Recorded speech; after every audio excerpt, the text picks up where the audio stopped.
कोल्हापूर हे जिल्ह्याचं ठिकाण आणि पर्यटन स्थळ असल्यानं कोल्हापुरात राज्यभरातून मोठ्या संख्येनं वाहनं येत असतात।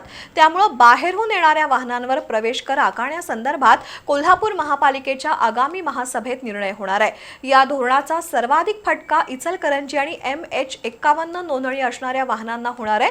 त्यामुळे कोल्हापूर महापालिकेच्या प्रवेश कर धोरणाला इचलकरंजी महापालिकेनं कडाडून विरोध करण्याची मागणी काँग्रेसचे प्रदेश सरचिटणीस शशांक बावस्कर यांनी केली आहे।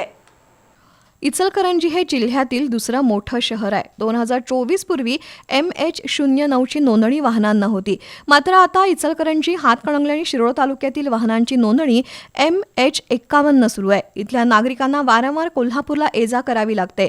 त्यांना कोल्हापूर महापालिकेच्या प्रवेश कराचा फटका बसणार आहे। कोल्हापूरच्या एकूण GDP वाढीमध्ये इचलकरंजी, हातकणंगले, शिरोळ तालुक्याचा सिंहाचा वाटा आहे।